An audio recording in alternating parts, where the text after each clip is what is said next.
The federal government is only supposed to have a limited amount of power, but what exactly can they do? What power should the federal government be given? Federalist Paper number 46 discusses the role of federal government. It reads, "It has already proved that the members of the federal will be more dependent on the members of the state governments than the latter will be on the former. It has appeared also that the prepossessions of the people, on whom both will depend, will be more on the side of state governments than of the federal government. So far as the disposition of each toward the other may be influenced by these causes, the state governments must clearly have the advantage."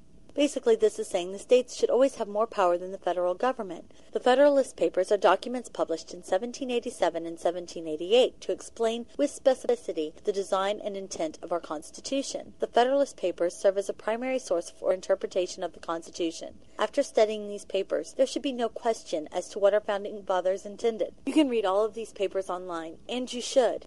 Unfortunately, many don't know or don't care to follow our Constitution. The main job of the executive branch is to enforce the laws. It includes not only the president and vice president, but also military, embassies, ambassadors, and various agencies, councils, and advisors that work with and for the president. The executive branch also includes the executive departments, which today include the departments of Agriculture, Commerce, Defense, Education, Energy, Health and Human Services, Homeland Security, Housing and Urban Development, Interior, Justice, Labor, State, Transportation, Treasury, and Veterans Affairs. Today we have 15 executive departments. George Washington had 4.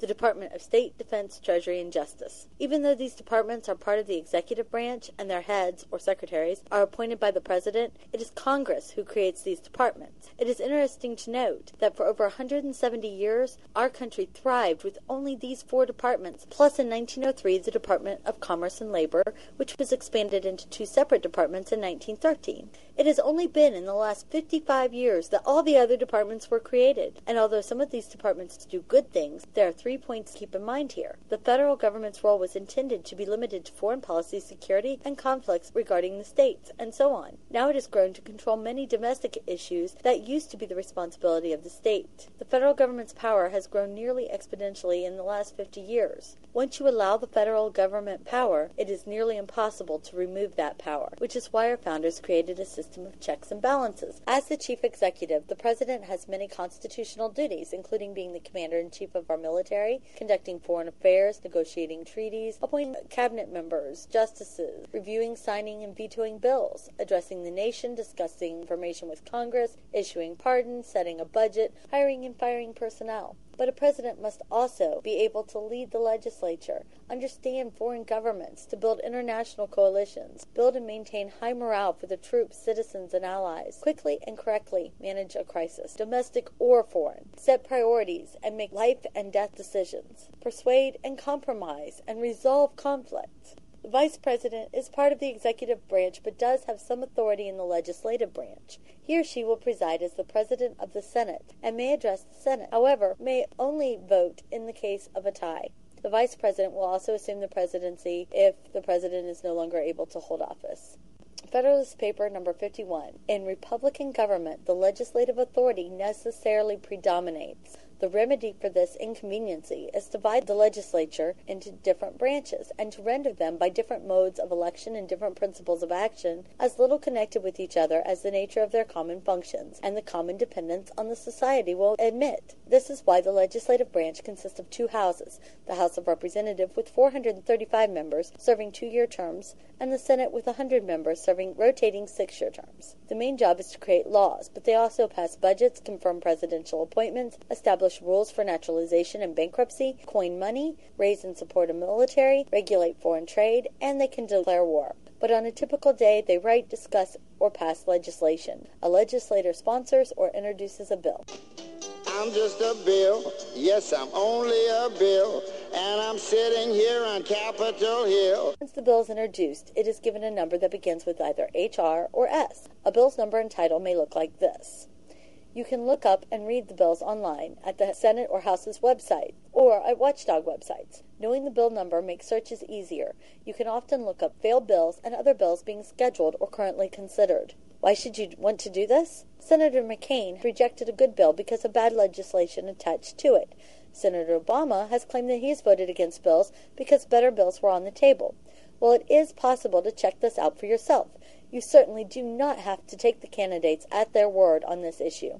Members of Congress are assigned committee positions, where they meet with small bipartisan groups to discuss very specific issues. Senators and representatives usually apply for committees that represent their interests. Once a bill is introduced, it is sent to committee. It may be assigned to a subcommittee, who of course reports to the full committee. I'm just a bill, yes, I'm only a bill, and I got as far as Capitol Hill.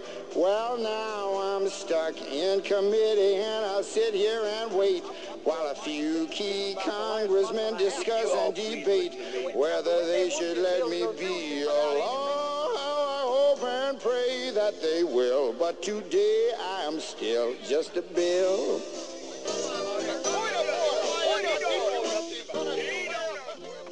After all the debate and consideration is over, the full committee votes on the bill. There will be a markup session, then a clean bill with all the amendments and revisions is sent to the Senate floor with a new number and the old bill discarded. The committee staff prepares a written report on why they feel the bill should pass, and some may write a dissent on why they feel it should not pass, which is then sent to the whole chamber and the bill is placed on their calendar.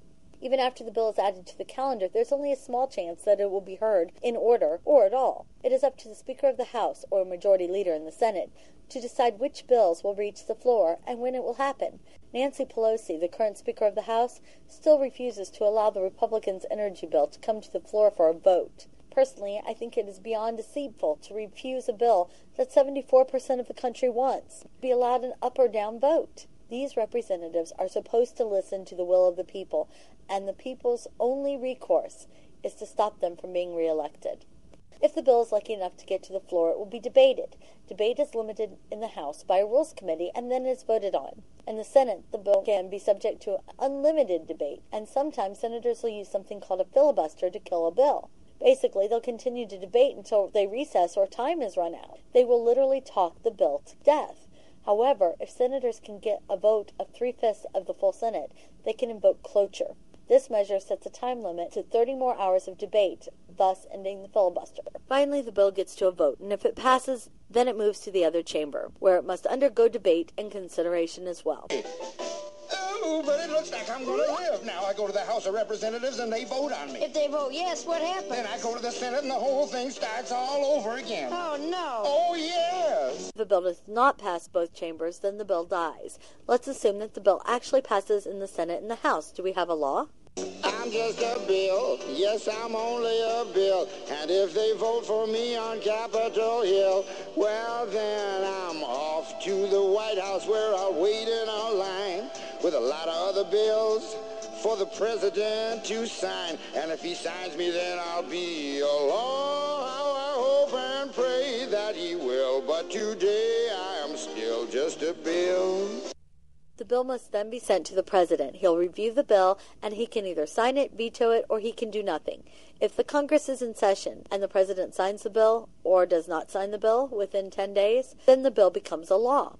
If Congress has adjourned and the president does not sign the bill in 10 days, it will not become a law. This is called a pocket veto. When the president vetoes a bill, it is returned to the House that first introduced it. They then have the opportunity to override the president's veto by a vote of 2/3 of those present. Once a bill is signed by the president or his veto overridden, it becomes law and is assigned a new number.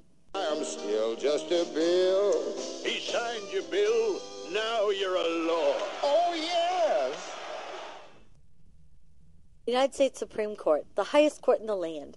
9 justices serve on the court, and they are appointed by the president and confirmed by Congress. You may notice that usually Supreme Court justices are, old. This is in part because of the wisdom and judgment long life experience has afforded them, but also you must consider that a Supreme Court justice is a lifelong appointment. Their term never ends.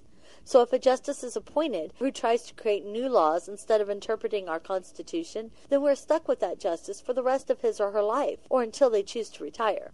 The Supreme Court rules over cases affecting ambassadors and other such officials. They also rule in cases involving disputes between states or between a state and the federal government, or they serve as a last appeal for cases in the federal courts and state courts if it deals with federal issues. Because they have the last word on the laws and our freedoms, it is important that nonpartisan judges be elected.